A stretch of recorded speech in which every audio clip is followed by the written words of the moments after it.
The board illustration board has a slight coating on it. It's made by a machine, so it has a slight coating, and the board itself is a laminate, so you have to wet both sides of the board, because if you don't, it's going to curl up and you can't make straight lines with a bridge on a curved board. So you wet the surface, not really running water, but just damp, and turn it over on the back side and the side we're going to render on. And then you can put the paint. It also helps filling in the holes. The worst thing for reproduction is to have little tiny air bubbles in the wet surface. And wetting the board also helps close up the surface of the board with water, and you're adding a water-soluble paint. So it closes up the little air bubble holes. So what you should always have in your brush, either whether it's electronic or manual, is a flat brush characteristic like you see, because you can turn it sideways like I'm doing, and make a fairly clean line. This is the blocking in process.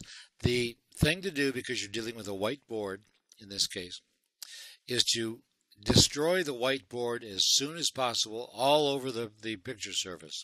The reason is that you want to preserve your white to black value shift. Otherwise, you start to lose the advantage of making dark detail and shadows at the dark end and highlights on something that, let's say, is chrome or white at the light end.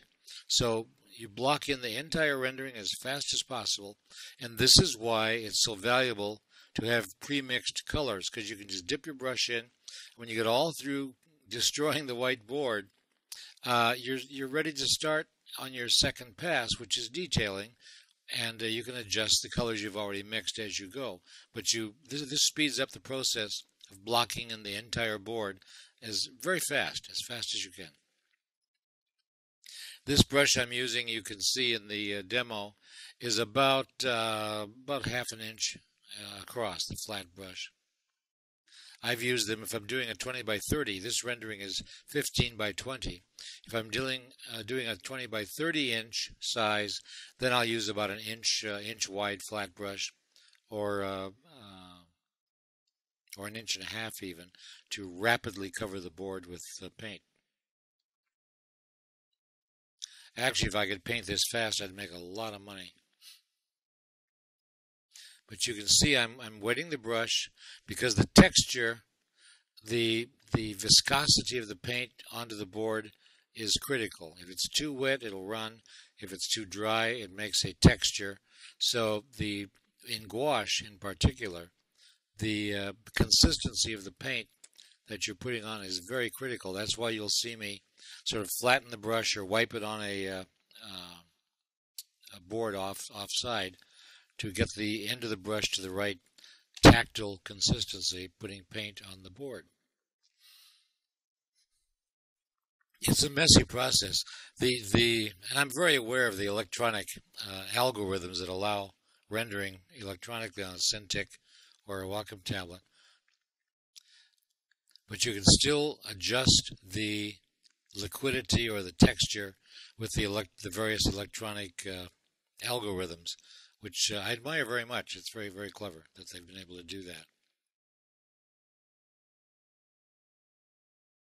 So you see the board is getting covered up pretty rapidly with the pre-mixed colors. So when you were all done with the blocking in process, the board is no white showing anymore. It'll be ready to go and start the final detailing process.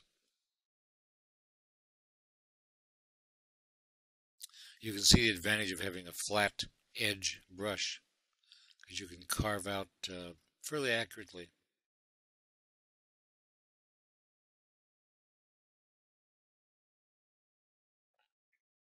I have a rule: there's no water on the drawing surface or the surface of my board except the water I'm using for painting.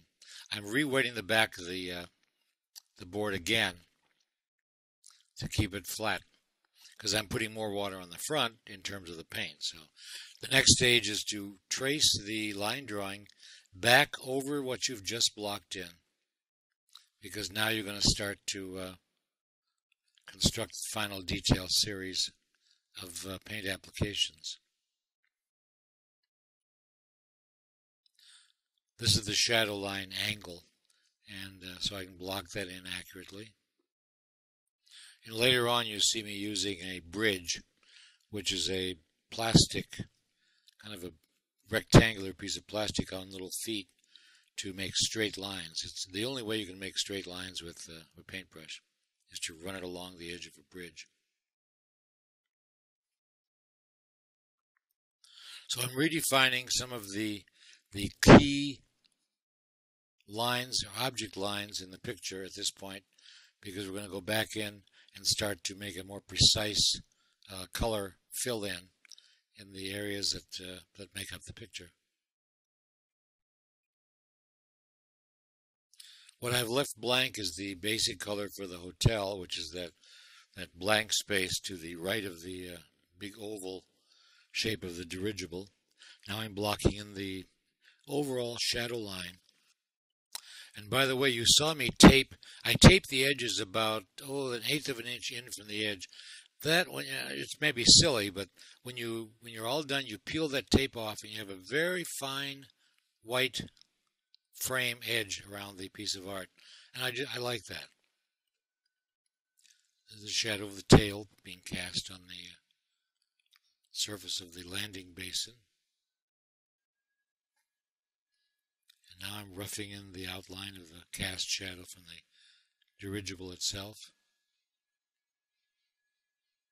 There's the bridge. You can see it's very handy.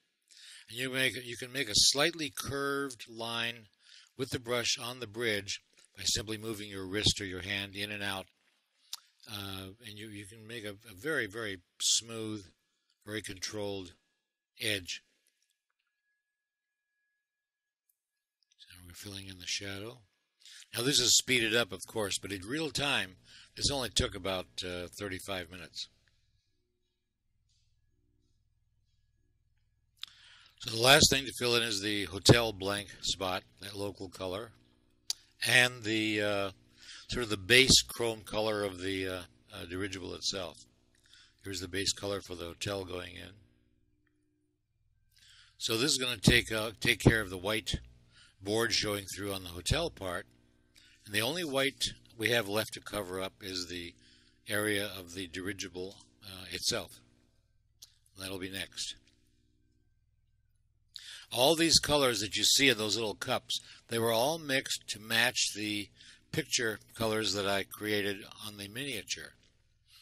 That's why the miniature is so valuable. I can change my mind at the miniature scale very quickly with a couple of brush strokes and arrive at the right color for the illustration that makes it look real, the values comparison and so forth. And then I can match those colors with the colors of the that you see in the cups. So basically the only white we have left is the object itself, the object of the picture. And that's going to go in right now. This is the undercoat for what essentially is going to be a chrome or a silver metallic reflective object. And as the rendering process goes on, you'll see how you can make things look shiny. Basically, it's a value situation. Extreme light to dark.